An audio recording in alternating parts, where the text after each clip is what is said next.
Cuarta parte. El alma y el cuerpo. Capítulo 1.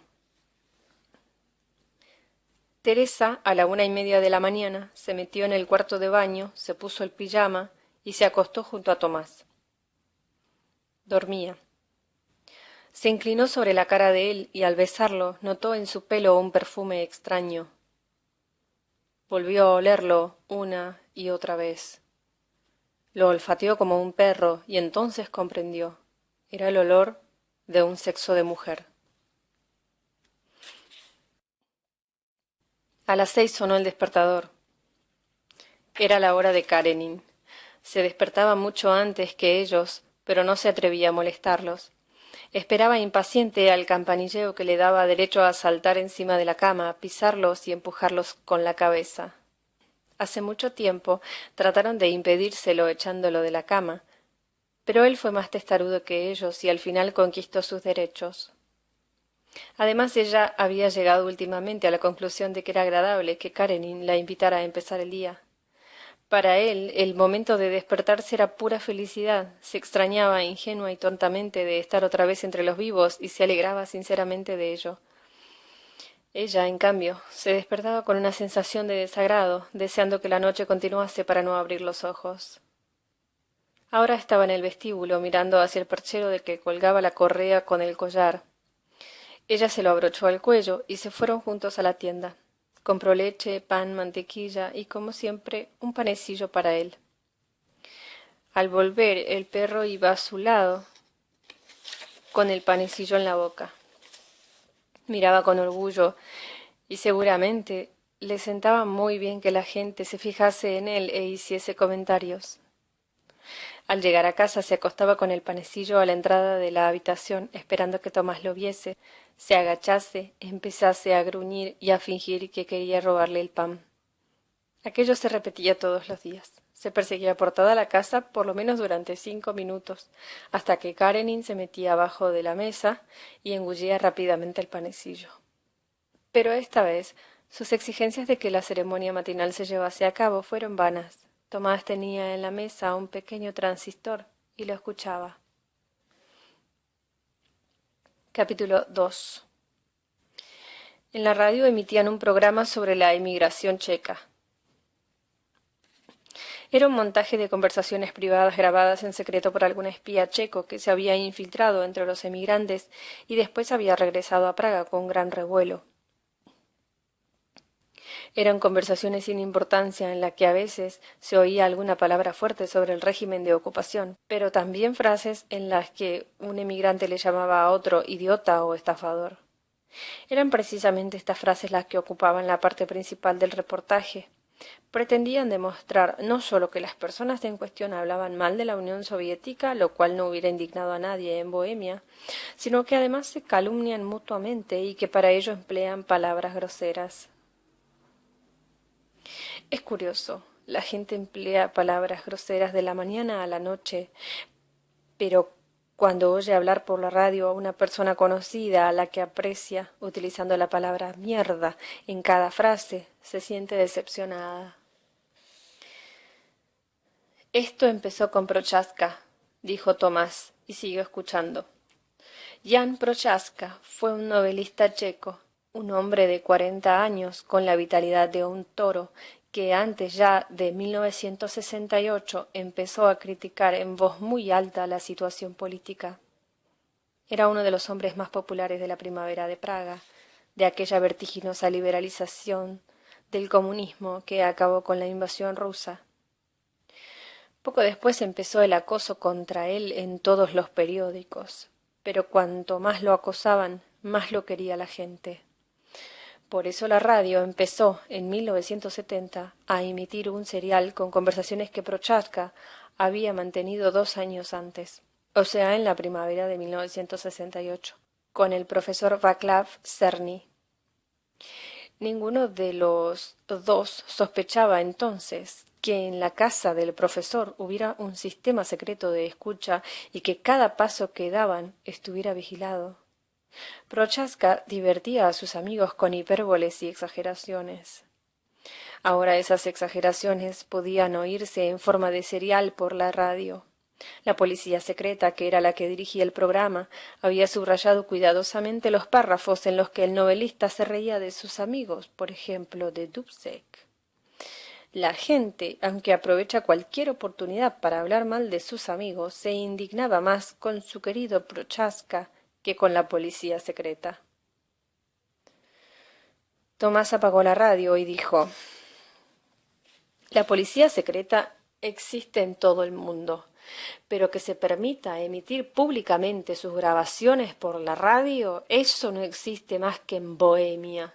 Eso no tiene punto de comparación». «Sí lo tiene», dijo Teresa.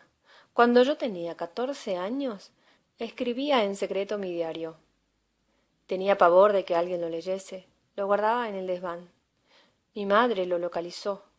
Un día, a la hora de comer, mientras estábamos todos inclinados sobre el plato de sopa, lo sacó del bolsillo y dijo: «Prestad todos atención».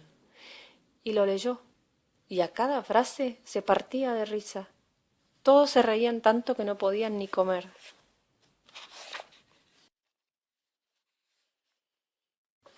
Capítulo 3. Siempre trataba de convencerla de que le dejara desayunar solo y siquiera durmiendo. No dio su brazo a torcer. Tomás trabajaba desde las 7 hasta las 4 y ella desde las 4 hasta medianoche. Si no desayunase con él, no hubieran podido charlar más que los domingos. Por eso se levantaba a la misma hora que él, y cuando se marchaba volvía a acostarse y seguía durmiendo. Pero esta vez tenía miedo de quedarse dormida, porque a las 10 quería ir a la sauna en los baños de la isla de Sofín. Había muchos candidatos, poco sitio, y la única manera de entrar era con enchufe. Por suerte, la que vendía las entradas era la mujer de un profesor al que habían echado de la universidad. El profesor era amigo de un antiguo paciente de Tomás. Tomás se lo dijo al paciente, el paciente se lo dijo al profesor, el profesor se lo dijo a su mujer, y Teresa tenía siempre, una vez por semana, una entrada reservada. Iba a pie. Odiaba los tranvías permanentemente repletos en los que los pasajeros se apretujaban en abrazos llenos de odio, se pisaban los pies, se arrancaban los botones de los abrigos y se gritaban insultos. Lloviznaba. Los apresurados peatones abrían los paraguas y en un momento la acera estuvo repleta. Los paraguas chocaban unos contra otros. Los hombres eran amables y cuando pasaban junto a Teresa levantaban la empuñadura del paraguas por encima de la cabeza para que pudiera pasar. Pero las mujeres no se apartaban, miraban hacia adelante con dureza y cada una de ellas esperaba que la otra reconociese su debilidad y retrocediese. El encuentro entre paraguas era una prueba de fuerzas. Teresa al principio se apartaba, pero cuando comprendió que su amabilidad nunca era correspondida, cogió el paraguas con la misma firmeza que las demás. Varias veces chocó violentamente contra el paraguas de enfrente, pero nadie dijo disculpe. Por lo general nadie decía nada. 2 o 3 veces oyó decir imbécil o mierda. Entre las mujeres que iban armadas de paraguas las había jóvenes y viejas, pero las más decididas luchadoras eran precisamente las jóvenes. Teresa recordó los días de la invasión. Las muchachas con minifaldas llevaban mástiles con banderas nacionales. Aquel era un atentado sexual contra los soldados, mantenidos durante varios años en régimen de abstinencia.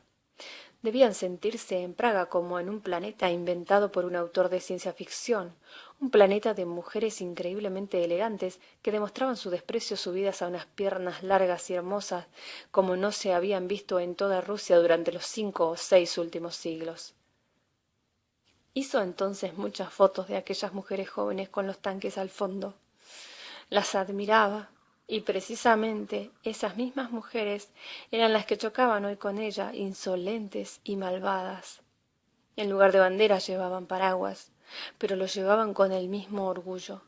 Estaban dispuestas a luchar contra un ejército enemigo con la misma obstinación que contra un paraguas que no está dispuesto a cederles el paso. Capítulo 4. Llegó hasta la plaza de la ciudad vieja, con la severa iglesia de Tin y las casas barrocas formando un cuadrilátero irregular. El antiguo ayuntamiento del siglo XIV, que alguna vez ocupó todo un lado de la plaza, llevaba ya 27 años en ruinas. Varsovia, Dresden, Colonia, Budapest fueron terriblemente destruidas en la última guerra, pero sus habitantes volvieron después a edificarlas y reconstruyeron generalmente con todo cuidado los viejos barrios históricos. Los praguenses se sentían acomplejados ante esas ciudades. El único edificio famoso que la guerra les destruyó fue el ayuntamiento de la ciudad vieja. Decidieron dejarlo en ruinas como eterno recuerdo para que ningún polaco o alemán pudiera echarles en cara que habían padecido poco. Ante las gloriosas ruinas que debían ser un eterno alegato contra la guerra, habían construido con tubos metálicos la tribuna para alguna manifestación a la que el Partido Comunista había mandado ir ayer o mandaría ir mañana a los habitantes de Praga. Teresa observaba el ayuntamiento derruido cuando de pronto le recordó a su madre. Aquella perversa necesidad de mostrar sus escombros, de vanagloriarse de su fealdad, de mostrar su miseria, de desnudar el muñón de la mano amputada y obligar a todo el mundo a mirarlo. Últimamente todo lo recuerda la madre. Le parece el mundo de la madre, del que escapó hace 10 años. Regresa a ella y le rodea por todas partes. Por eso había hablado por la mañana de cuando la madre leyó a la hora del almuerzo su diario íntimo ante la familia divertida. Cuando una conversación privada ante una botella de vino se emite públicamente por la radio, ¿qué explicación puede darse sino la de que el mundo entero se ha convertido en un campo de concentración? Teresa utilizaba aquella palabra desde la infancia cuando quería explicar la impresión que le producía la vida en su familia. El campo de concentración es un mundo en el que las personas viven permanentemente juntas de día y de noche. La crueldad y la violencia no son más que rasgos secundarios y no imprescindibles. El campo de concentración es la liquidación total de la vida privada. Prochaska, que no podía hablar tranquilamente con su amigo junto a una botella de vino en la intimidad, vivía, sin saberlo, ese fue su fatal error, en un campo de concentración. Teresa vivía en un campo de concentración cuando estaba en casa de su madre. Desde entonces sabe que el campo de concentración no es algo excepcional digno de asombro, sino por el contrario, algo dado de antemano, básico, en lo que el hombre nace y de lo que sólo logra huir poniendo en juego todas sus fuerzas.